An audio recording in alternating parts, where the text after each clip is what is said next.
G'day, StarCraft fans, and welcome to WCS Spring Day 3, the final day, and we've got ourselves a TVZ that on paper looks pretty one-sided. We've got our champion, our God Emperor Seral, going up against Time, the underdog, Chinese Terran. Yes, that's an understatement. I mean, Serral is pretty much the overdog in a way against any other Terran on the planet, be it besides maybe the Marus and the Innovations. But here, Serral is looking really, really strong. I mean, we haven't seen a lot of him on the stream so far, but watching him against Lambo, he was really precise, really calculated, really cool. That being said, I was in the back room just now and sort of was telling me, I don't think this is going to be as one-sided as people think. I subscribe to that theory. Like, I feel a little bit like that's going to be the case here. It could absolutely still be a stomp, and we both agreed on that, but it also could be Time putting up a very, very good fight. Now, Time, there is a lot of info you have about Serral, because he's such a studyable player, and lots of Zergs have learned how to play because they watch Serral so much. So you are basically, all the practice you've ever had is people emulating the guy that you're about to play against right now, which is so difficult because he is cleaner than anybody you've ever played against before. Now, Time, how he handles and how he goes into this series, that's the big question here. Yeah, I mean, another thing that's potentially a blip in the pros here, in the pros column for Time, is that this is sort of a matchup that Serral has said a few times that this is his weakest matchup. But the thing is, Serral's weakest matchup is looks like a lot of people's strongest matchup. That's the thing. His weakest matchup, yeah, he can still 3-0 Innovation and like beat Maru on like a good day, you know. But anyhow, we will be getting into this series, and spawning in the top left of Year Zero, it is our Red Terran. It is Time. And in the top right here, representing Ents, the Finnish Zerg in the blue. He's our champion. This is Serral. And the crowd here loves him. In fact, the crowds everywhere love Serral. Everyone loves him. He is perfection personified. He has learned. He got to the best in a very unusual region, being the European. He managed to get so good that even the Koreans were scared of him. And how did he do it? He just plays so darn well. A lot of players, they had certain styles that was like, okay, that's revolutionary, you know? Serral just seems to do everything better than everybody else. Now here, Year Zero, it is a large map. It is a map that, you know, very often we see mech plays go up against Zerg. It is a huge, huge travel distance across the map, so bio, it's kind of hard to get stuff done, but we have seen a lot of bio from Time throughout this tournament. And honestly, on stream, though, we haven't seen a whole lot of bio against It was just Zerg. insane, right? Yeah, insane. The only Terran on the main stream that's actually played bio against Zerg. Everyone else has been going battle mech or vanilla mech. Yeah, I mean, Battle Mech, obviously, with the Cyclone changes, became far better than it ever used to be against Zerg. But on a map of this size, yeah, I wouldn't be surprised if we see mech from, well, at least Battle Mech from Time. But Serral, he's definitely showcased that he's been very good against this. Do you remember that game against Gumiho, I believe, and it was on this map, though? He did get kind of slaughtered in the late game by the mass battlecruisers and stuff, so he does have an Achilles heel. He does, certainly. The mech Terrans have given him a bit of bother, and of course, you know, Innovation beating him in the end in a very, very wonderful grand final over at WESG. So he has had, it has bled because of Terrans, but Time, certainly not the Terran that you think of. You don't really rate him up there with your Gumihos and your Innovations, of course. So it's going to be a while before Time can work towards that title. Really, we're all kind of like waiting in anticipation to see what Time can really bring, because we all know what Serral can bring. And I don't want it to be a stomp, because I do know Time has displayed some very, very good games. That series against Hearthstone that wasn't shown on the mainstream, he did play sublimely. And the fact that he 3-0'd Hearthstone, and it also was like games where he was making massive comebacks. He's obviously a very decent player. Now, the little skirmish of the Reaper early on does get a little bit of damage done, but mainly it's just there to scout and make sure that the Zerg isn't doing anything super duper cheeky, getting all that information, sees a third at the regular time. Right now, this is a very standard opening from both. Yeah, Serral still, of course, pumping out Queens and drones. That's all the Zergs want to do at this point, is just Queens and drones for the most part. They don't want to make units if they don't have to. And Time just going for a pretty regular 1-1-1 opening. Let's see if he gets any add-ons in his factory as well. Sort of waiting to see what he wants to switch over with that starport. Like, is it going to be a naked starport, or is he going to... at the moment, it kind of looks like it's going to be a naked starport. This is an unusual opening from Time, in that he went for barracks before gas, which means you play safe with getting an extra Marine, but now he's making even more Marines. Now, yeah, this is getting pretty weird, pretty unusual. This is sort of... Hellbatty kind of attack with a Marine drop kind of thing. I mean, you don't really get out that many Marines. Oh, and a Liberator too. So this is already very, very unusual from Time, because normally you follow up with like a medevac and an armory and stuff, but not going for any of that at all. And this is kind of what I wanted to see from Time. He obviously comes from a region that I'm not too familiar with, the China region, plays against Koreans on the Korean ladder a lot of the time, also spent some time in Korea. This is an opening that you don't see too often on the European ladder, not something that Seral plays against often. So I'm wondering to see how Seral handles this. Oh, there's Overlord and a spot of bother here. Going to take a few more shots for that Marine. It might survive. I think it should survive. Oh, but little Jimmy's got friends. And calling for backup? Nope. I guess one of the things here, he doesn't really want to commit to it because there could be speedlings out in the field, and if they kill some of those Marines, it is very, very annoying. So 6 Hellions are moving out, more Hellions being produced too. Serral didn't actually see them move out, but he goes into the main, sees the Marines are left behind, so he knows it's not like a medevac kind of drop kind of situation. Does he have control of the Selnaga even? I don't believe so, correct? No, that's not being used at all by anyone. Sees the Hellions now, of course, because of the creep spread. Queens instantly come down from the 3rd ramp and start to try and push these away from their areas here. Trying to keep those babies safe. Liberator parked right on top of the natural. And look at that, there's a great pullback by Serral. Does get his Queen into a good position. Still decent pulls on these drones in multiple spots, but Time's already kind of delivering a bit of a fast-paced game against Serral. This Liberator, though, he has taken quite a beating. Only 1 kill so far, and that actually might just be a lava kill. And potentially. Oh, this Queen just getting a chance to use and stay alive. Natural trying to be breached by the Hellions, but body blocking from these extra Queens of Serral, and the Lings, of course, doing a good job as well. He is going to carve through these Lings, get himself an exit for these Hellions, but doesn't really find critical damage. Sublime blocking by Serral there. That was really, really critical because Time is investing a lot into dealing a lot of damage here. He also made quite a few more than just the 6 normal Hellions, so maybe he's trying to show Serral that, hey, look, I'm playing mech for sure. Like, I'm making so many more Hellions than normal. This Spore Crawler doing a little dance with this Liberator does, again, pull these drones. This is something that Serral's so good at, by the way. These little harassers that normally you can catch a Zerg off guard by just throwing chaos at them. Serral is always on the ball, it seems. No mistakes at all from the Finnish Zerg so far. And we are seeing a bio follow-up here for Time. You can check through just by looking at the production tab. We've got 1-1 upgrades there for the bio. Stem's been on the way for a while.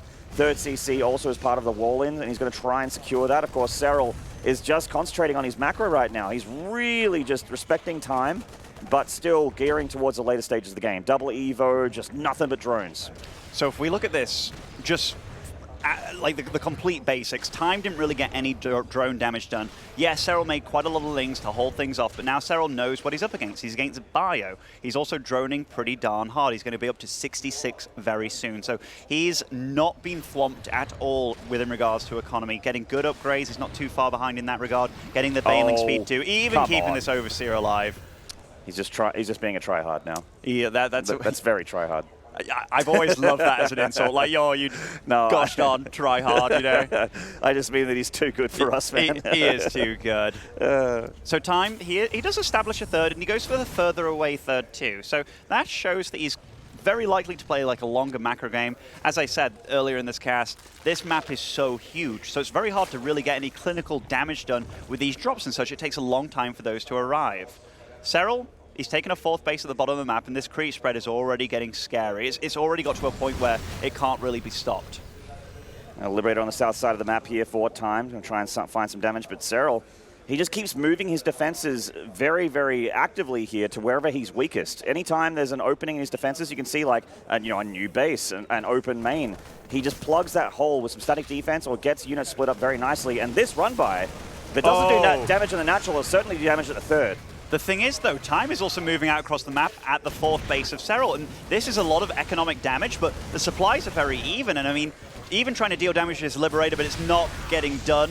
Serral right now is just holding everything off while also dealing counter damage here. And some of these Queens aren't getting transfused until just now as well. Serral decides that he has enough, bringing in the Banelings forward. There's not that much creep spread here, and actually the Marines do very nicely there against those Banelings. Those tanks surviving is a huge deal here, actually. This is very scary for Serral. He hasn't been able to drone during this whole time. Here, the flank does come from behind, though. Focusing those Banelings with the siege tanks. These Marines getting healed by the 2 medevacs. The Queens do charge in. The push is held, and Serral does survive. He certainly would have started to sweat a little bit there. He actually is going to have to spend this gas bank somehow. He didn't get a Spire, so he can't really just pump out tons of Mutalisks. He went for the Hydra path. You know what? I kind of like this for the Terran player right now. Yeah. Like, he's got a decent supply count. The drone count isn't super duper scary. You do see that Serral is trying to eke out those numbers. But the creep spread, even though it's pretty decent in the middle of the map, that south part is very vulnerable. And Time right now, just making sure that creep is not a problem later on in the game, but look at Serral, just constantly trying to apply it. Absolutely. He knows that he desperately needs to get the creep back in those spots where the Terran is clearing up. He doesn't want an easy push path, an easy parade for these Terrans to get across the map. He is actually, how close is he from 2-2? I can't really see on the screen. Okay, so both players are about the same far away from 2-2. I like that Time's going for a second factory here. Oh, better nice than beyond. Better than beyond. Very nicely done. That's very critical, by the way. These Banelings, they are not cheap. They are one of the most supply-efficient units in the game, but they're definitely costly. So these little skirmishes that Time's been doing, I believe the resources lost tab is probably a little bit better for Time. We do see that. Only little, but yeah. Every little skirmish matters, and that's what he's really been eking out, trying to get little advantages here, there, and everywhere. Even throwing up a 4th base and going up to 8 barracks behind this Time. He's looking to deal a lot of pressure damage here. He certainly is, and he's not really missing any beats in his macro. Going toe-to-toe at the moment in macro versus the champ himself. And Serral sees that Time is pushing out on the map again. Needs to muster up his forces, making nothing but Lings, heading towards Hive as well. Oh, nice catch on this 4th command center. Time getting greedy there, putting it on location. Serral punishing him for it. And right now, this creep is buying Serral so much time. Lings do enter the 3rd base, and already SCVs are dropping everywhere. Nice focus fire on the Banelings. He did do that, but this is still a lot of damage being done. He is pushing at the 4th base, but again, that creep, you cannot really engage a Zerg on it very well. Zerg moves a lot faster on the creep, and this is a lot of Banelings that deal significant damage against Marines. Not that many tanks, but a good spread of bio units here for Time. 33 SCVs falling. They're falling everywhere. Well, this is looking like whatever Time does, it needs to kind of end the game here as Serral takes control of game 1. Does get rid of the tanks.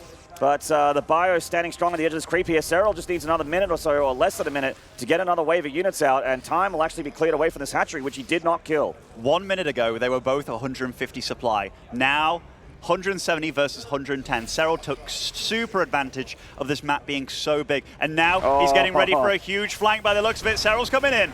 Oh, nowhere to run. He's going to pick up these medevacs. Not even going to bother. GG. Time was toe-to-toe with Serral up until that mid-game, and then the late game, the macro stages, the part of the video game where you have a lot more to do and a lot more to manage. Serral shows that he's just on top of it. Yeah, he was doing well until he wasn't, you know, against Serral. Like, Serral dismantled him as well. It was like, in one moment, Serral just did that counterattack, took out the 4th base, stopped it from producing, went to the natural, went to the 3rd. 38 SCVs falling in the blink of an eye, and he utilized that creep spread. Like, his creep spread, actually, I never really talk about Serral's creep spread, but just his base fundamentals. He knows, like, his list of priorities is so set in stone, but it always seems the exact right things to do. The creep bought the time, he did the damage on the cross, built up enough of an army, and he actually got up to 80 drones with all that pressure that Time was trying to apply to. Just a great, great start for Serral in this series. Certainly, and the biggest map of the map pool is done so far in the series. Where are we headed for the next one? It's like Kairos Junction potentially here. Could be, could be.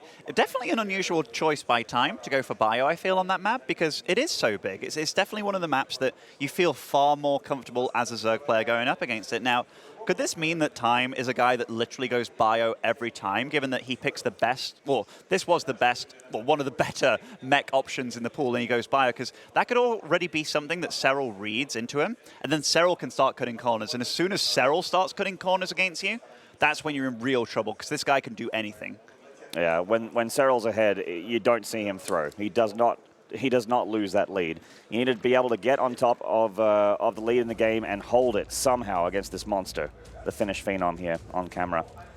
And that was just a Serral game personified, right? Like, basically. Just no mistakes. Ice cold, no mistakes. That's the way he plays. Yeah, well, we are getting into map number 2 here. And it is going to be on Kairos. In the bottom right, the Red Terran from China. Yet to win a map in the series, but I do believe he can. This is Time. The crowd here again, beautiful. Yes, wonderful crowd. But it is the champion, currently 1-0 up in this series, playing for Team Ents as the Blue Zerg. It is Serral.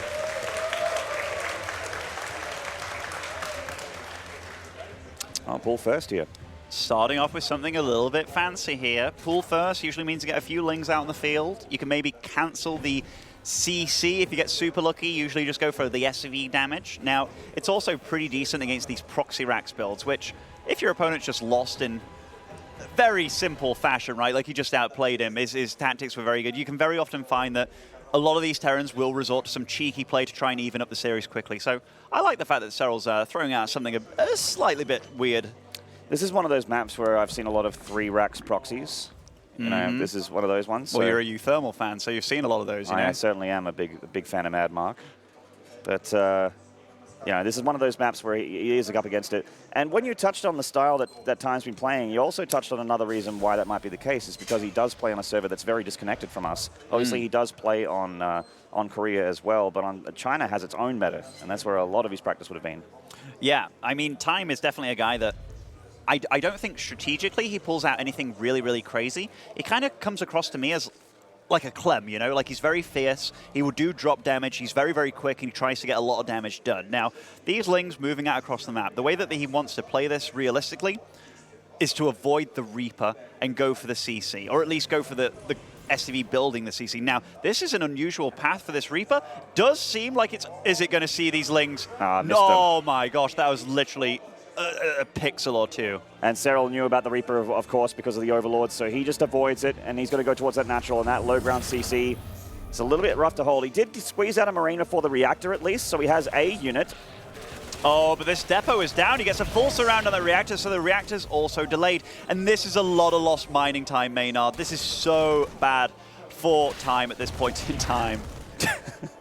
You could squeeze in a few more times in that sentence, I think, if you tried really hard. It's very difficult. It is so hard, isn't it? It's very difficult. Well, the depots were lowered on purpose here for Time. He wanted to be able to bait the Lings into the main base. Unfortunate that he lost the reactor, but he wanted those workers to get down here and tussle with those Lings. He only had the single Marine. He really wants that reactor, and of course, really wants his natural command center, which did get delayed there by Seral. Relatively inexpensive attack there, even though he went pull first and he made a good chunk of Lings. His economy's not slowing down. He's about to hit 30 drones in a second. Right, I mean, that was exactly what Seral wanted to get done. Time definitely microed well against it. I don't even think he lost an SV against that, actually, which was much credit to him, but the amount of lost mining, that is totally worth it for a pool first. So right now, Time is... Oh, he lost actually one SV, which I guess isn't too bad still. But the lost mining, the reactor being delayed, everything got delayed there. So Seral's going to be feeling comfortable. And for Time to get a little back into this game, he has to find an edge somewhere. Yeah, like a Hellion run by, or Hellion drop here, maybe. Or Hellion drop, you know, maybe squeeze out a medevac out of the starport first instead of getting a tech lab on it. And this kind of follow-up, like, this can be a lot of things. Very often in the Korean scene, you find that they go for like 8 Hellions with an initial Hellion drop. Then they follow up with like the Hellbats in 2 different locations. But he's also making Marines here. Now, is this because he wants to bring Marines to the attack? Is it because he wants to use the Marines to deny the vision in the Overlord? It's probably that right now. He's already showing like a very weird opening here. Like, there's no third CC, and he's already making the tech labs and such. Very unusual by Time. Well, he's going to try and get this Hellion drop into the main base of Seral and get some damage done. He's, of course, to avoid the Overlords, avoid anything out there on the map for Seral, so he can... Does Seral have Link Speed ready? He does. He does have Link Speed ready? Okay, then this Hellion drop shouldn't really get too much done if Seral handles it correctly, but does he know what he's up against? He's actually making Roaches quite a significant number to at this point in time. And he saw the edge of the medevac there with the creep tumor being placed, so he knows about the Hellion drop. Time doesn't even get to unload the full payload of this medevac. Seral does not give him the opportunity. And this is a lot of Roaches being made, which... Oh, he's going to go across the map. He didn't see this third CC, right? So the fact that he's doing this against a build where he didn't really know where the third was, or if there was a third being made, that's a bit precarious, because this Terran could still be doing kind of like a 2-base push. Now, we do see that a CC is in production, but this is definitely Seral going super all in here. And Time sees one Roach, sees some Lings, and he really needs these tanks to be up. But yeah, he definitely does, and a bunker is being made too. He's got a decent wall in here. It is with the command center, but there will be tanks in production. Now, does Seral, he is holding off this Hellion attack pretty decently. He's just trying to buy time at this point. Liberator also marching across the map. I think this tank, this push, it's going to be pretty hard to get stuff happening. I love where he's got the tank position too. Very far away with these Hellions. They can get a juicy shot maybe on these drones, but no. Seral, too good. He loses one drone here. The Liberator looking for damage over here as well, but nothing done just yet. The tank got piled down. Oh man, that tank was the lifeline here for Time, and it is gone. He does have another tank on the way, but he's natural. Certainly going to take some damage until that happens. And this bunker getting piled down as well. Time with a mass repair. He's desperately trying to hold on. Is starting to lose more and more units as that happens, though. The tank getting target fired again. Serral takes down the second tank. No more factory units here for Time back at home. And that's just too much here for the Zerg. Serral, 2-0, and he's already on match point. And he's doing it rather fast. He's done this on year 0 in Kairos Junction. I don't know how he does it or what he sniffs out, but he knew he could kill his opponent with that. And it feels so ballsy and so... He scouts the factory, making the tech lab with the Overlord very quickly too. So he could have ran into multiple tanks, but he brought the 3 Ravagers, he was kind of tanking with those, and he brought the Queens along too. So even if the tank shots did get off, it takes quite a few tanks to kill a Ravager, never mind when they're being transfused. So it was a well-calculated push by Serral. I really like how he executed it. And certainly worked out to great effect there. Time's going to have to pull a rabbit out of the hat here in game number 3, or it's going to be a pretty unceremonious exit for him here in the round of 8. I mean, a great tournament for him, of course. Really good showing here at this tournament, but it's kind of looking like his run is about to stop, which happens to a lot of people when Serral's in your bracket. Absolutely. Yesterday, after Time did defeat Harsam and moved on to this stage of the tournament, he did go up to Serral. They both giggled a little bit.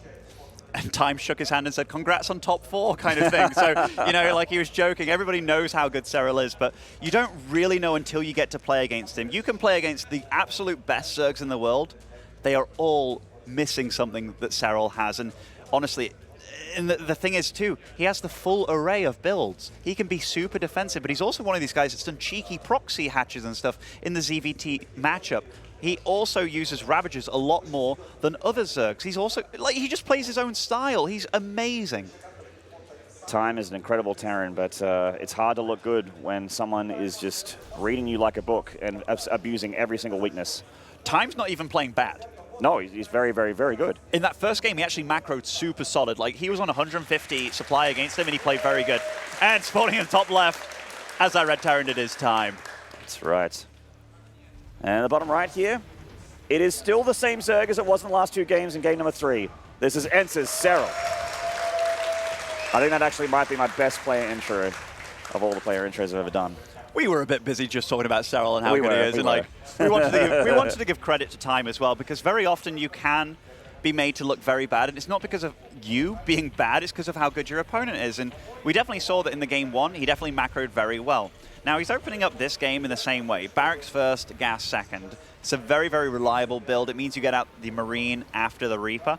Oh, look at Serral here. Gas pool before hatchery. It almost feels like he's like, man, stop wasting my time. I'm going to get you out of this game with some cheeky stuff. Serral's like, no, I'm getting a little bit hungry. I feel like an afternoon snack or afternoon tea here before I get to the semis. This is so wonderful to see, though. Like, very often we've had foreign champions that they're very known for certain styles. You know, like Snoot was extremely defensive, and that's what he did. Serral really, he fits the mold of the perfect guy. He plays Zerg like Maru plays Terran. Like, these builds, he's not done the same thing in any one of these games, just very different stuff. And he keeps you on your toes. Not only will he outperform you because he's just better, he can do everything. Well, Time's going for the low ground CC here, which is, I mean, when you go gas pool first, it's going to definitely take a little bit of pressure here from the Zerg as the Lings are going to hit the field shortly. Now, he does pull off one drone from gas, but that is very indicative of maybe a Baneling nest or something. Yeah, I mean, it's very unorthodox in this matchup. It's almost pulling a page out of Scarlet's book here. Now, what does Time have to do here? Well, he has to assess what he's up against first and foremost. There are going to be Lings moving out across the field, which could catch you off guard again, but this Reaper needs to get information. Certainly does. Needs to see the Lings at least, but we see the Lings are down the south ramp here while the Reaper takes the north. So he hasn't seen anything yet. Not until he sees that this hatchery is not finished yet and go, oh, uh-oh, pull first. My natural needs some defenses here. There are so many follow-ups that this could be, though. This could be like just a natural pull first without a gas. But the fact that it is what it is from Serral, it is very unusual. Now, we haven't seen like an alarming amount of Lings being made or anything like that, so it's not an all-in by any means. And in fact, that gas count has been climbing, but hasn't really made anything from it. Like, there was no Baneling nest joining. No Roach Warren. Nothing like that. I tell you what, Time's microing very good against this. I don't even think he's going to lose this Marine if he does it correctly, and no. So wow. 4 Lings down, keeps the SV alive too. That's a decent hold by him. Really good defense from Time, considering that he, he sent the Reaper across the map and then low ground expanded. He didn't SCV scout or anything like that. So great reactions, great control. Good start for the Terran here. Serral heads towards that third base. Obviously, it's a little bit delayed, not at 2 and a bit minutes because of the opening choice. I wonder. Ooh, canceling nice. that creep, but Another he will one. get this one. Wow. Oi, tried to get it again, but Serral too good with a cancel there. But Knight, like stopping one creep tumor at this point in time, it's very good to do. Taking this third base, like this is the very obvious third on Fort Aleksander. It's far away from your opponent, so you don't tend to take the other one. Ling speed is done, so this Reaper is not long for this world. Yeah, he's going to go down. Fusion Core gets dropped here for Time. Is he going for a BC opening? I see just the 2 gases for now. Oh, do you know what this might be, Maynard? Oh, there's the third one. So, Range Liberator? Well, there is a build that is very common on this map where you start making tanks, marines, and then you can get out a Banshee or a battlecruiser and you siege up above the third of the Zerg, and you can really attack it with the tanks. You build a bunker right above there, as the commentator is showing us, and it's very, very gnarly, but we'll still see. Like, there's so many things that Terran can do, but he has to do something to maybe throw Seral off a little bit in this game. But the fact that Seral already scouted that Fusion Core... That's a BC for sure. There it is on the way here for Time. And that Overlord, pretty clutch for Serral. He knows how to deal with this. This is a build that's actually quite popular on the EU ladder, or was for a while. A lot of Zergs had to deal with these BC openings from Terran. And it's just the 1 port BC, but still scary enough. And he's going to respect it. Still producing tons of Queens, going up into lair as well. But no Spore Crawlers just yet. I think he's got his timings perfectly down here. Does start trying to make Spore Crawlers at this point in time. Yeah. Oh, Yamato starts as well. That's really crazy. So that probably shows that he's going to be committing more to BCs than the regular. Late third. Serral sees that because he doesn't see anything in the natural. Oh, Nidus Ling Queen here. Oh. Well, that's one way to shut down BCs. It certainly is. When that thing tactical jumps on the other side of the map, it's not going to be very helpful at dealing with Nidus Worms. In fact, without tanks here, Time doesn't have a huge, I guess, consistent response to the Nidus Worm unless the tanks are on top of it. I tell you what, though, if you do want to deal with Nidus, you already having tanks in production and Marines from a reactor, that's actually a pretty nice way to go about it. Now, okay, he sees nothing at the natural. He sees that the gas isn't taken too. I mean, that's not much of a tell because Zergs can take gas anywhere pretty much. But where is this Nidus? Oh, it is going up in the main base and he doesn't. Oh, he has vision. He does have vision. He does have vision, but will he see it in time? It looks like he is pulling those units. Yeah, he is going to start dealing with that Nidus Worm. This is where the game gets really dicey though, Maynard. Oh, he does actually start coming out of it, but there aren't enough units here. Serral. Oh, Serral, what's happening here? He's losing his Queens quite fast. Wow, that was a mistake. Time holds very nicely. He's also denying mining. And right now, Serral only has Lings and Queens and no real other tech. Yeah, he's droning up here, but look at his drone count. He is significantly behind here. He did not read what Time was going to do this game correctly. That's true, uncharacteristic mistakes, and we got weapons refit finishing in about 10 seconds here, so Yamato going to be a factor for Serral. Those Queens going to be kited down by that battlecruiser if they come up to try and engage. There's a lot of dead air to hide the BC as well, so this is one of the better maps to be able to do this BC opening. One dead Queen coming right up, and then you just park into the bottom corner there and avoid damage as best as you can. Very soon it will also have its transport up, so it can get out of there. But there will be another BC joining somewhere on the map. And I mean, right now, he's got all his bases covered. He's actually in really good shape this game. This is exactly what he needed to do. Honestly, the fact that he stopped making Hellions like he did, and he was going for the build he did, it worked out beautifully against this Nidus play. And unfortunately for Serral, he was just straight up hard countered. He just didn't know about it. Certainly. I was lucky that Time had that third base where it was. If it was like part of the walling or something like that, he wouldn't have seen that Nidus Worm. Gets that Spore Crawler, a high hit point battlecruiser on the front line. The other one just tags out while this one tags in. Keeping the pressure on the Zerg, and of course not losing these BCs, because it's quite bad if you do with these BC openings. And he's going to repair that up, and that'll be another unit for Serral to worry about. But this BC... Time. Up. Flight. Yeah, does get away. Got into that hidey hole, into that dead space. And that's one thing that makes this map much better for BCs as well. There's not a lot of maps where you can hide behind the base like that of the Zerg opponent and just wait for teleport and get out of there. And every time that you blink in, you can you can always do a Yamato, do at least some damage, keep the queens at bay. That also halts the creep spread quite a lot, because those queens, they don't want to be doing what they're doing right now. They want to be going out and spreading queens, but these lings, they do meet the army of time, and uncharacteristic from Serral. Loses a lot of those lings. He can't afford to make these mistakes right now. Yeah, and he's made a couple big mistakes here in this game so far. These lings are going to find a pretty naked third, though, so he's absolutely going to find damage with this run by. So very effective here for the Zerg, but that position that you were talking about, looks like Time wants it with these siege tanks. Oh, and he does buy a little bit there by killing the creep tumors, and he's moving the siege tanks up into that sweet spot. Also, was there a fourth being made there in the first place? I don't believe so, but Time, he's got a good position here, even using the BCs for support. This is a gnarly position to be in for Serral. Who called in the fleet? Time called in the fleet. Spore Crawler taking a big hit there from the Yamato and the tanks as well. Battlecruiser pulling back to this high ground and really just zoning back all the Zerg. It's such an unattractive position for the Zerg to try and get up there. No creep spread, obviously. There's no real huge number of lings to be able to guarantee a cleanup. What makes this spot so beautiful is those top 2 mineral patches can't be mined from because the tanks are in position. So you might be like, it doesn't kill the hatchery, does it? Whoa, that is the ballsiest tank. Yeah, attack on the low ground here is a little questionable. There's a lot of queens. Oh, the BC dies. Okay. Yeah. Losing that kind of sucks for Time. It's a lot of his buffer here for these tanks. Serral going for a big counterattack. Lots of Marines, though, but he did kill 15 SCVs. Serral making magic happen on the other side of the map, despite being under so much pressure, but Time has huge armies now, and it's very hard to take him down. Serral's 1-to-1 upgrade lead also will be diminished very soon, given that Time has caught up now. Yeah, Serral's at the point in the game where he wants to try and head towards Hive or something like that. Looks like he wants to engage these Marines. They only have 1-1 upgrades, but he is actually, with sheer numbers, able to basically trade all right here against this army of the Terran. I really like that for Time, by the way. He was stutter stepping the Marines only, not with this medevacs in the control group. So the medevacs would constantly heal the Marines under the medevacs. That was a very nice bit of micro by Time. Time still putting the pressure on this third base of Serral. Marines getting into the Serral mineral line here. The Queens also starting to really get thinned out. The Lings find out there's not that many Marines up here. They're getting this around.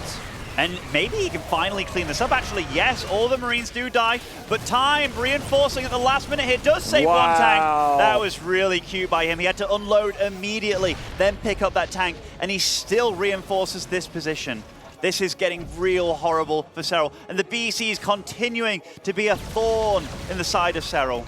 Time's got a pretty big army supply advantage, and he's going to look to really evacuate this fourth base here. The BC still putting on pressure. It does need to get it away from that Queen, I feel. It's a little bit low on hit points, but this hatchery's in big trouble to Muslim. No Baneling speed here, not that many Banelings. Oh, and if there's one thing the Terran's done very well this series, his dropship micro has been very good. He picks up at perfect times. He's very annoying. Wow. And GG. Time is back in this series. Will not go down without a fight. And he gets a map on the board, and he's very happy about it too. Oh, I love seeing that. One map win against Serral, and he played very good against him. I mean, it was a hard build order counter. We can't forget that. If I ever got a map off Serral, even if it was a ladder game, I would call my mother, I'd call my grandfather, I'd probably buy my wife another diamond necklace, maybe do a second wedding for fun. Mate, if you and took ride a map that high for the rest of my life. If you took a map off Serral, I'd scream in the village, like in the pub. I'd be like, oh my gosh, this guy with a big photo, because I'd be your biggest fan from that point in time. That's right. There'd be Maynard flags out there in the crowd waving around. This is the guy that took that one map that one time. He's 99-1. He did it. I can't imagine how you'd do it against Serral, though. Like me? What kind of strategy would you have pulled out? God, you think? I mean, I wish I was anywhere good this time because I really do like BC openings against Serral. But I'm nowhere near as good to be able to do anything as well as Time did there in that game, obviously. That's why I'm on this desk and not on that one. For sure, for sure. But it's one of those things, right? Like that Nidus didn't work out, and Serral was playing the whole game behind. He did start to get some stuff done with his Lings, killing quite a few SVs, but we definitely saw also some uncharacteristic mistakes from Serral, such as like running Lings across an army, like kind of move commanding. But the thing is, often we don't really talk about how you can find yourself in a bad position, and then you're the player that has to make moves happen. You can sometimes look really bad, you can sometimes look really terrible, but sometimes you can make it work. And Serral, he was kind of jumping for these opportunities, trying to make things happen because he had to. Unfortunately, Time was too good that game, and he just solidified his position and got into that little nook that is very good on this map. But yeah, great series so far. Indeed. Very entertaining games. First two games, quite one-sided. Second game was especially one-sided. Yeah, especially second game, which got me really worried for game 3, but time has reinstilled hope in me and reaffirmed my thoughts on the series where I thought that this wasn't going to be a whitewash. If it was a 3-0 with games looking as one-sided as game 2, I would have been a little bit surprised because time really is quite legitimate.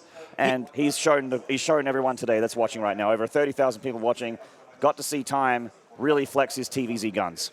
Yeah, and he's obviously a very good bio player. I can't emphasize enough how good the Marine medevac micro was, and something very small, such as only selecting the Marines when you stutter step. It's such a big deal that not a lot of Terrans can do in so many locations, and he did it well. I also love the fact that he's utilizing new strategies that have not been out for super long periods of time, but utilizing it in a moment like this with the BC follow-up as well. Like, it was just beautiful by him. And talking about the man, the myth, the legend himself, sporting as our Red Terran in the bottom right, playing for Team Newbie. It is time.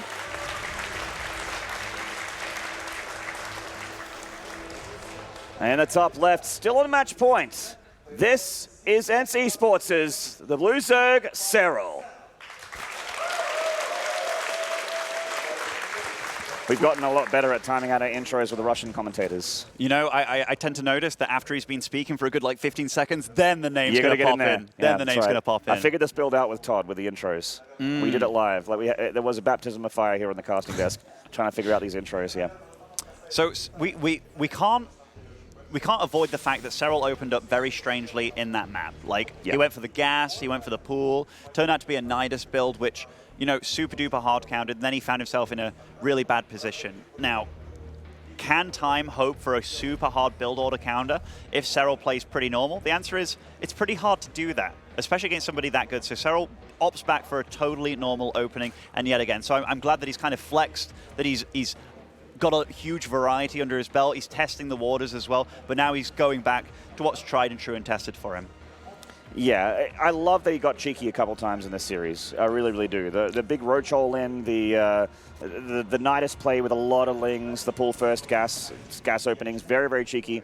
But, you know, this is, like you mentioned, the tried and true format, his formula. And the thing is, because you play so weird and you've got very different openings, time actually went for an SV scout, which does halt your economy a little bit. And especially given that he went, did he go barracks before gas again? I believe he did.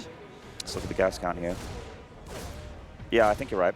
If he has a Marine on the field, that's what he did. But if you do that build, it is the safest build. Yeah, so he did the safest build anyway and went for an SV scout. Now, he is denying the third because the SV's there. You need to wait for speed, really, or get a queen across there. What's that tumor? Oh, there's some fancy mic. And he even gets the ling on the way out. That was a bit fancy. But yeah, just a little economic deficit for time that he would not want against anybody, but the fact that Serral's been playing the series and being very volatile in his openings, these are the little things that make him really good. Now, reactor Hellion being made, still more Marines. Like, that's one thing that's I'm definitely questioning a little bit as to why he does that, because the Overlord still usually gets the vision. Ooh. Oh, this Queen's, don't you touch my babies, get out of here. This is nice, though. Time, yeah, he's just trying to delay, trying to get every little win that he can out of every little situation. It's very good. Maybe he'll open with the Liberator again. It's much better on this map than it is on Year Zero, it feels. And Fusion Core getting dropped now here. Now, we saw Papa Cars in this map actually go range libs. We did, yes. Yeah, that was pretty interesting. It was also, he lost with it too, though, right? Even though it could have been way better. In fact, yeah, we did see that it could have been done quite a bit better, but we'll see. Maybe it's one of those situations, too, where it's like, hey, I just took a map off the world champion going BCs. You know what? I'm going to do it again, man. Yeah, Finate broke. Let's do it again. Oh, it's going to try and fake cloak. Oh, that's very, huge. Very clever from time. Okay, so I take it back. That second Marine makes a lot of sense. Just giving him the little bit of vision, but not enough to tell him the whole real story. So yeah, there's 3 Marines here. But yeah, so he's parrying on 2 bases here. We know the strategy. We know it's going to be a BC opening here 4 times. Serral, I mean, if he's smart enough to know that this was a fake cloak, I don't know how you would know that. It would be a massive surprise to me. It's very, very good from time to be able to do that. Serral's just getting his queen count up, and everything looks pretty regular on his side of the map. But the thing is, just 1 spore per mineral line, 1 queen per mineral line, that's definitely not enough to deal with the BC opening. Yeah, you're definitely right. There are some definite differences in time's build. He did not opt for the 3rd gas, so whether we'll see more BCs Probably join the field. Yamato. Right, no Yamato. 3rd base does start. You're one of those guys, huh? Yamada. Tomato, tomato. Don't you dare. I'm not going to fight with you right here in this cast. But yeah, the Battlecruiser does start. So whether he goes for like extra ones, he does start his stim immediately. So his gas count is going to be low. It does look like he will be transitioning into that bio once again. Now that's... I do like it better on this map than Year Zero. And he has been playing really good with it, so I understand. Getting that creep spread sorted out as best he can too. It's a nice little opening. He does tend to make more Hellions than normal Terrans do, it feels like, which can always throw you off a bit. But now the BCs are on the field. An immediate drone pull, by the way, before anything was attacked. Yeah, looks like Serral's bringing everything along for the ride here. The Overseer as well coming forward. There's lots of Queens, so he definitely can engage this Battlecruiser. Third base looked like Time wanted to hit that drone line, but there's Banelings and Lings waiting for him. Time's actually handling this very well. I know the BC is taking a lot of damage, but he's not committing too hard. But Serral's also defending extremely well here. The Lings were in perfect positions. The Queens were all on separate bases surrounding that BC. And look, even transfusing the Overlords as well, keeping them alive against this BC. It's beautiful by Serral. Yeah, trying to just mitigate as much damage as he can, and actually does not get that Overlord in the end there. So Time, he's still denying this creep spread. Like, he's very gung-ho about that. And given that he is a tempo-based player, and Bio is a tempo-based strategy, I love the fact that he's trying to make Serral's life very, very difficult. He does have... I also like that Serral's utilizing this creep spread from the Overlords, so he can get those creep tumors out much further than he would be able to otherwise. Yeah, it's very clever play there. And there's one on the high ground here as the Hellions try to gun through as well. Time's like, oh, I missed one. Shoots it down on the way through. Getting those Hellions to retreat for now, but you can see what he's doing here. He's clearing up creep so that he has a path to attack with when these bio upgrades finish and when the tank count gets a little bit higher. Time has definitely made things uncomfortable for Serral.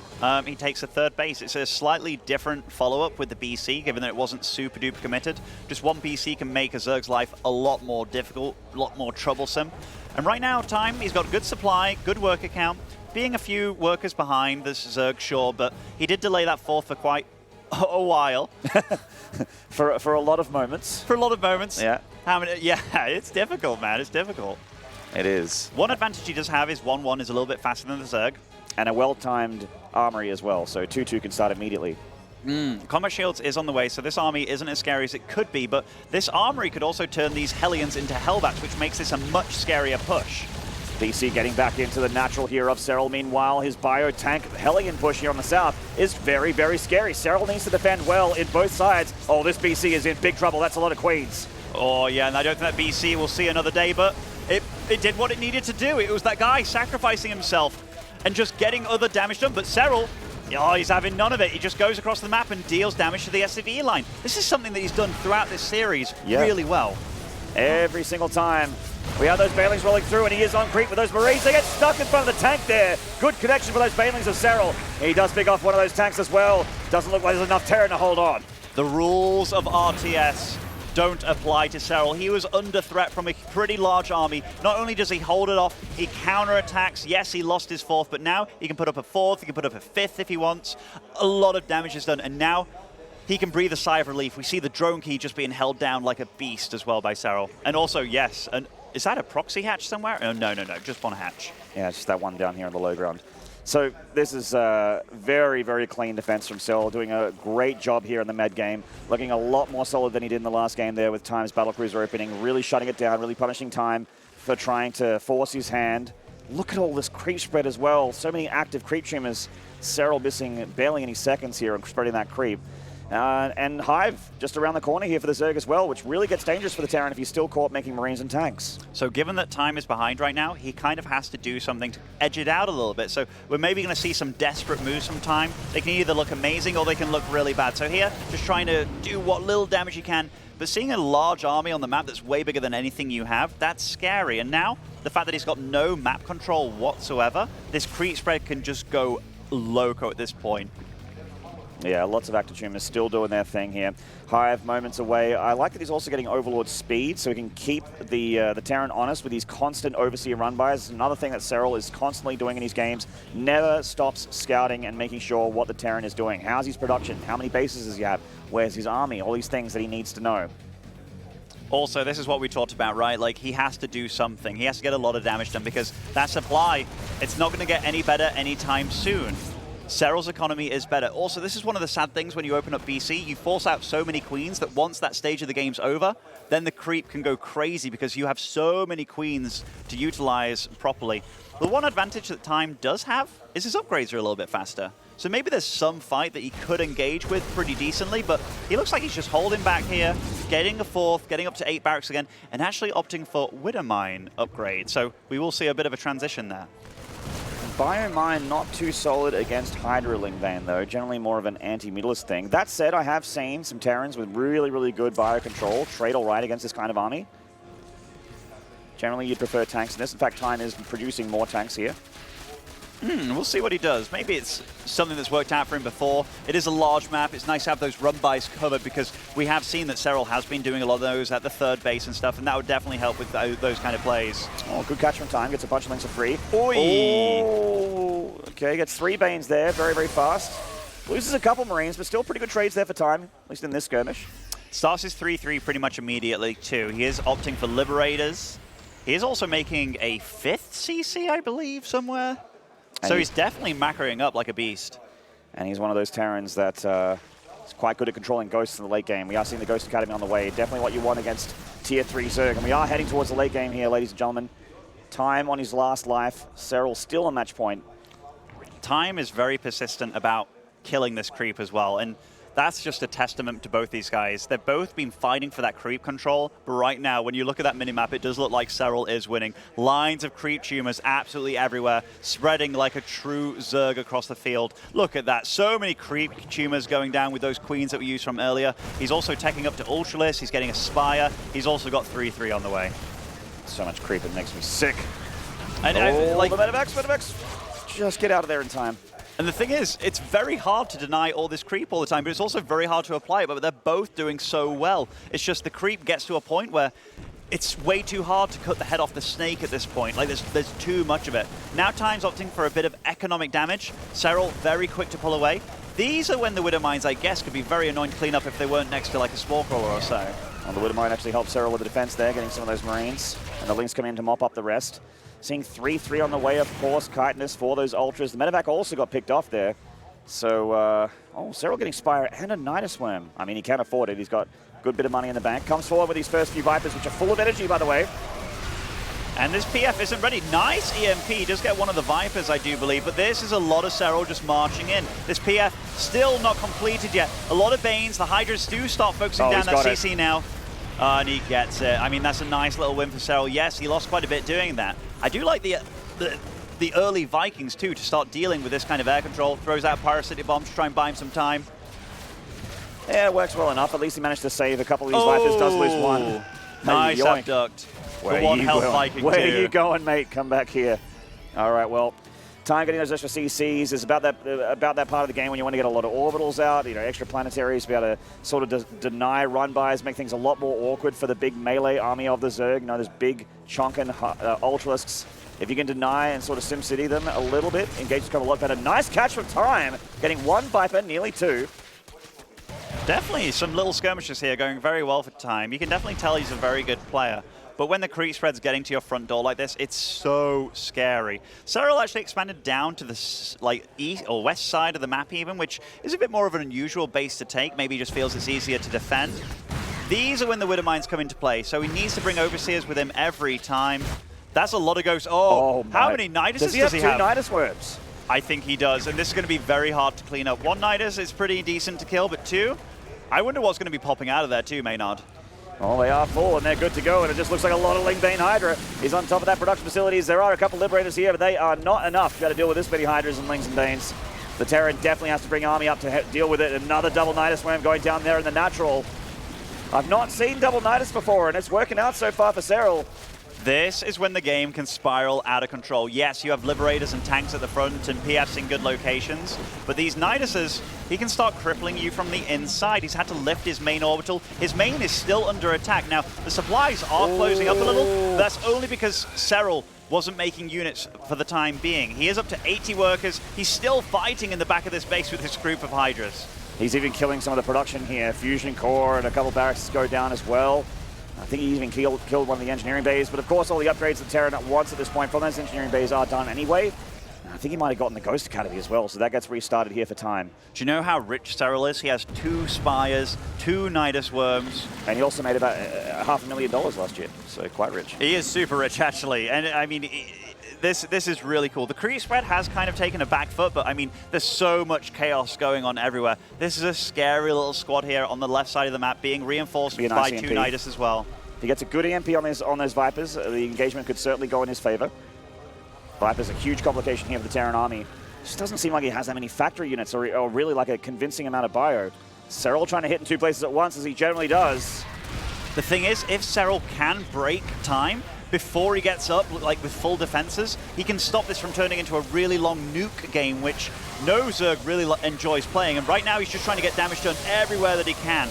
Time, he's holding on here. Like, he's kind of cleaning this up with what he can, but he is starting to lose SCVs now. This natural is, it's kind of getting forfeit at this point. Certainly is. Oh, these Widow Mines actually connecting very nicely there. Well, the second one not so much, but good hit to the economy of time. And those last few Hydras that survived in that natural seem to be the ones that did all the damage there. 20 SCVs dying, and Time's economy gets knocked down. But he does still have like over 1,000 minerals, 1,500 gas. He can still keep making Ghosts and Liberators, and as long as he can do that, he has a chance. Look at this mobility that Serral's allowed himself, like double Nidus on either side of the map. If he finds out that one hole is breached, he can just reinforce it, and that's exactly what he did here. He noticed the bottom side of the map was pretty well defended, so he went to the top side just to try and eke out more damage. And yet again, right now, Time is very much wounded, even though he's got multiple bases.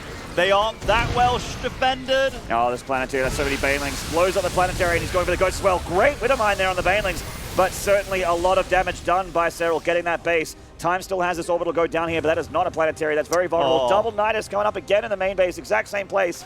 And Serral, once again, is going to keep the pressure on the Terran. He's relentless here. He's not slowed down.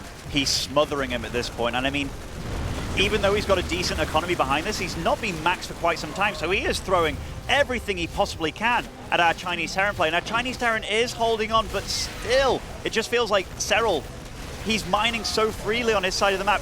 Time hasn't been able to leave his base for the last 10 minutes here. It feels like he needs to start doing something with these Ghosts. He did get a nuke earlier, so maybe if he can go out on the map and start trying to pressure or do damage to Serral on his side. Ooh. Oh my god, Ultras are in the main as well. These Liberators, though, make things a little bit tough. There is a bit of SimCity here for the Terran, but the Ultras are just barreling through this Liberation Zone, getting right in there. Even the Vipers joining in.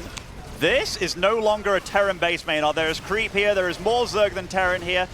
Time bringing up a good little army to try and clean things up, but the Ultra gets on top of things. Yeah, on top of those the Ghosts. Blinding Cloud as well. Man, it is time to die. Serral, 3-1, and he's in the semis.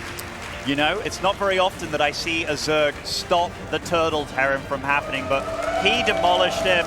Serral walks over, gives him a handshake. Time played a beautiful game 3, and even a pretty darn good game 4.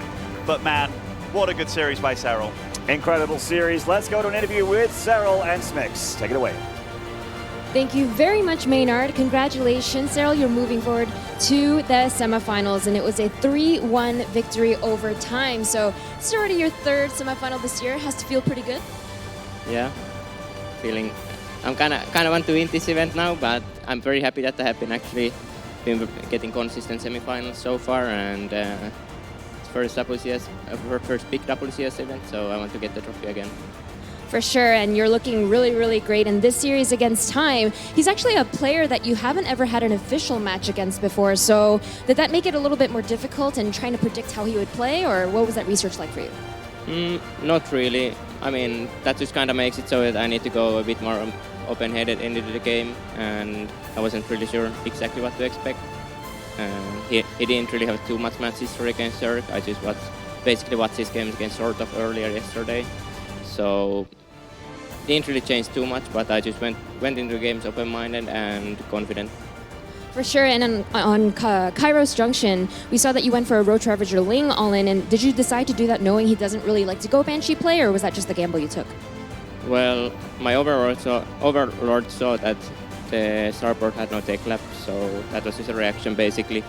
But I think I should have done a 3-gas version, since I think that game could have been a bit tricky, since my Ravager count was a bit low, since I was only on 2 gases, but worked out anyways.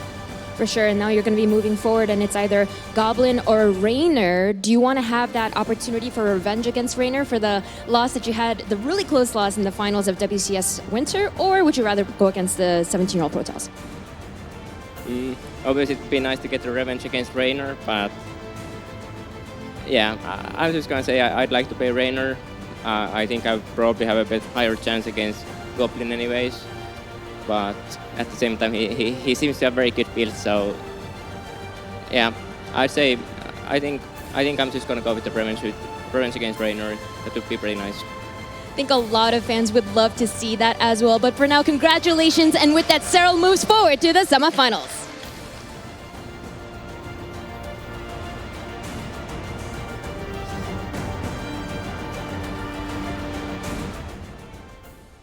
That's right, Serral makes another round of 4 and is looking to continue his campaign on here to reach another WCS circuit final with that 3-1. Very impressive stuff by Serral, as always, I think it's safe to say. And even though we had 2 Terrans commentating, we heard no times, please survive there while all of that was going on. Joining me, I have Rotterdam and I have Todd. Serral being able to move on to the round of 4, it's in spectacular fashion. Yeah, I think especially the ending of that final game on Kings Cove. I thought that was really cool. Up to that point, the series had its moment. It was really cool to see Time pick up Port Aleksander. Of course, we can start off on year 0. Maybe this game did have its moments, right? It felt like, is Serral in trouble? A couple of guys were discussing. It feels like he's in trouble. I think eventually the Link counter at first, killing 9 SCVs, and then these Links that we already caught a glimpse of on the left side, they'll set up the flank, and I feel this was the beginning of the end here for Time. But game 1, Time was actually pretty strong.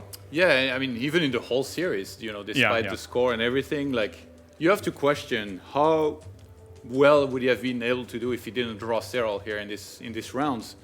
He had a really convincing tournament. This makes me excited for Time's future. Like, everything that he showed there, like, there were so many good things. Well, maybe not in that moment. Ignore that one. Other than that. Not excited about the future of those Marines, eh? No. Game 2, of course, was a bit underwhelming. The corrosive bows connecting with the tank. You know what was the most bizarre thing about this game? When you had the 4 Hellions in the main base, all the drones are stacking up into the extractor. Yeah. And you're like, oh my god, he's gonna lose. Literally 0 drones. And I'm like, oh, come on. Like, it made no sense. And obviously, after Time lost the first tank there, I mean, there is no stopping this anymore. Serral did this off the back of 2 gases, by the way. Most of the time, Zerg do it with 3. He did it with 2.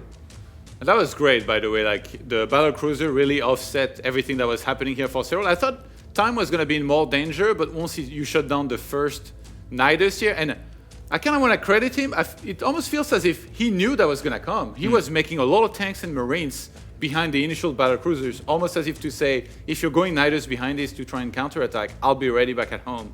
And these BCs did a ton here. Yeah, it was a bit awkward, right? Because technically the timing worked out well for Serral, because the first BC did teleport to the other side of the map, and that's exactly when you want that Nidus to hit, because then that BC can't help out at home. Yeah. But it just felt like everything was a little disoriented. It was just a couple queens, and then the Lynx came later, and then yeah, Serral was like, never mind, I should probably give up on this. But like Johan said, if you defend the first Nidus, you kind of set yourself up in a phenomenal position as a Terran. This game, though, I mean, I know that like Serral was very far ahead. The defense against the BCs and the Hellions in the beginning, spectacular, honestly. Like the way he split the Lynx, the way he split the Banes, I'm watching with the other guys. Queens are always in the right position, and that's not that easy. And in the end, I don't know if Serral was like trying to show us something. He's like, hey guys, this is really cool. I have little town portals all around the map. Like, it was ridiculous. And look at the map even at this point. Yeah. Like, Serral was like flexing at this point. Yeah, he looked like he was having fun with the double Nidus worms here, there, and everywhere, really. He had 6 portals, basically. He was just running circles around Time. I honestly think, without exaggerating, that in the last 6 minutes of this game, Time did not do anything on the other side of the map. Yeah. And that's not because Time is bad, because Time has shown us how good he is, and this is another deep run for him. But Serral was just non-stop, and at one point it's like the numbers are like, is this game ever getting close? And it's like, no, because Time is literally never going to be able to move out. He will never be able to attack, and eventually he will run out of money. I mean, the last minutes of this game, in my opinion, were awesome to watch. Yeah, constantly like having a ghost in the machine, constantly messing around with everything that's in your base and having no opportunity to move away. So yeah, Serral, very, very impressive. Apparently the double Niduses is a new thing too. Like, one's not enough, you might die, but with 2 you're a lot safer. Well, you know it's going to work then. You know they're not going to die. I love the in the end as well. It dropped like a little blinding cloud on that ramp, so that one ultra, like all those units are just getting pushed into the ultra. Like it's like blinding cloud, and of course he drops a little blinding cloud, gets a couple good hits. It was awesome. The last few minutes of that game, it's like Zerg art. If you're a Zerg fan, your heartbeat has to go up a little bit.